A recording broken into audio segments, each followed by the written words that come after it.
Պարոն վարչապետ, 3 դատախազության հիմնադրման 108-ամյակին նվիրված միջոցառմանը դուք հայտարարեցիք, որ Հայաստանում արդարությունը, արդարադատությունը գտնվում են հասանելի են միայն էլիտային եւ որ դա լուրջ խնդիր է։ Ձեր քաղաքական ուժն արդեն 8 տարի է երկրում իշխանության ղեկին է։ Հաշվի առնելով իշխանությունների բաժանման սահմանադրական սկզբունքը, օրենսդիր, գործադիր եւ դատական եւ միևնույն ժամանակ այն հանգամանքը, որ դուք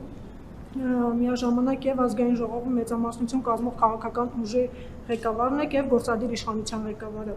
Ձեր տրամադրության տակ ունեք եւ օրենսդրական նախաձեռնության եւ բյուջետային եւ կադրային եւ քաղաքական այլ լծակներ։ Այս պայմաններում խնդրում եմ նշեք, թե կոնկրետ ինչ գործիքակազմ եք կիրառելու այս խնդիրը լուծելու համար եւ ինչով եք բացատրում, որ այդ լծակներն 8 տարվա ընթացքում դեռևս չեն հանգեցրել ձեր իսկ մատնանշած խնդրի լուծմանը։ Դուք այո, այդ թվում են պատճառով, որ կա իշխանությունների բաժանում եւ տարանջատում եւ օրենսդիր եւ գործադիր իշխանությունը չեն կարող կատարել արդարադատության մարմինների դերը։ Եվ ես ասել եմ, չգիտեմ, տարբեր ֆորմատներում եւ դժվար եմ պատկերացնում առանց նոր սահմանադրության այդ խնդիրների ընդունումը եւ նոր սահմանադրության մեջ էլ ասել եմ ինչա պետք անել։ Նախ երթվյալ ատենականների ինստիտուտն է պետք ներդնել եւ գործող բոլոր դատավորներին պետք է տալ դատավորի պաշտոնակատարի կարգավիճակ եւ գործարկել բարեվարկության խորը ստուգման գործընթաց եւ նրանք ովքեր չեն անցել այդ բարեվարկության ստուգումը պարզապես չվերանշանակվեն։ Այսօր ամբողջ այդ համակարգը սահմանադրական պաշտպանության ներքո է եւ այո գործադիր եւ օրենսդիր իշխանություն ունի որոշակի հնարավորություններ, բայց այդ թվում իշխանությունների բաժանման եւ տարանջատման սկզբունքի բերումով գործադիր իշխանությունը չի կարող արդարադատություն իրականացնել։ Եվ ես բազմիցս ասում եմ արդարադատության ոլորտի մեր գործընկերներին, որ փողոցում ոչ մեկ կամ դեպքերի 90 եւ ավել տոկոսում մարդիկ փողոցում դատավորի չեն ճանաչում կամ դատախազի չեն ճանաչում կամ քննիչի չեն ճանաչում, որ փողոցում կանգնացնեն, ասեն, բայց մի բան են չի անենց, բայց մի բան են չի անենց, բայց մի բան են չի, ինձ են ճանաչում, ինձ են կանգնացնում։ Եվ ես ասում եմ, դուք այդ հարցերի պատասխանները պետք է մատակարարեք, բայց մարդկանց հարցերին պատասխան չունեն։ Լավ հասկացանք, մի տարի, 2 տարի, այդ նույն բանը ես եմ ասում, ինչ մենք չենք տվել կամ ինչով չենք ապահովել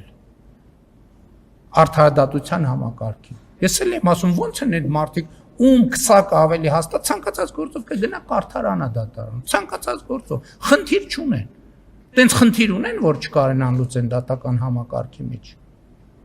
Ասենք դիակի վրա կարող է մարդկանց բռնեց գնան հետո բան անեն, արդարանան դուրս գան եւ այլն եւ այլն։ Բա էտա որ ասում եմ երրագլուխ մաֆիայի դեմ ենք պայքարում այս 8 տարիա։ Այդ թվում են պատճառով, որ ժողովրդավար ենք, սկզբունքներ ենք պահում,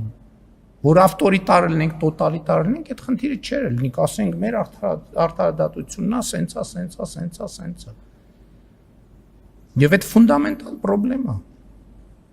ֆունդամենտալ պրոբլեմ է, եւ հիմա ես կարող եմ ասել, որ արդարադատությունը, դատական համակարգը մեր ինստիտուտներից ամենաչկայացածն է, որովհետեւ հեղափոխությունը ամենաքիչն է ազդեցություն ունեցել այդտեղ, ամենաքիչը սահմանադրական բաների պատճառով, այդ թվում արգելքների պատճառով։ Հա դատարանների դռներ ենք փակել, ենք արել, բայց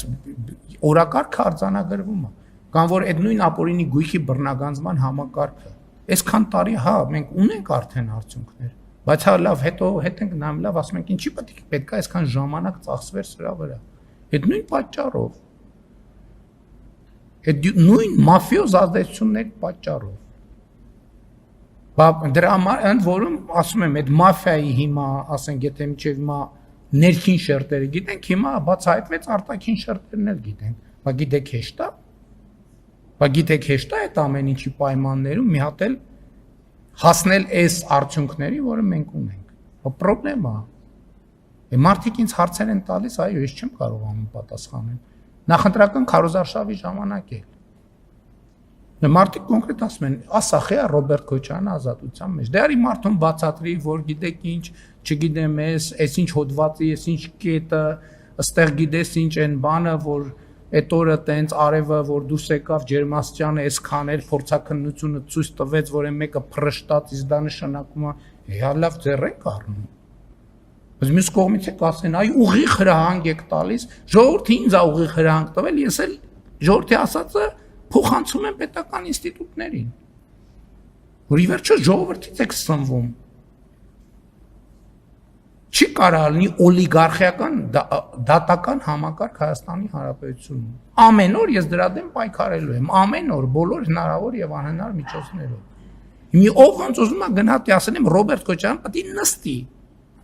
ինչ եմ ասում որովհետեւ ժողովուրդն էլ ինձ է ասել մի հատ էլ մանդատ էլ տվել է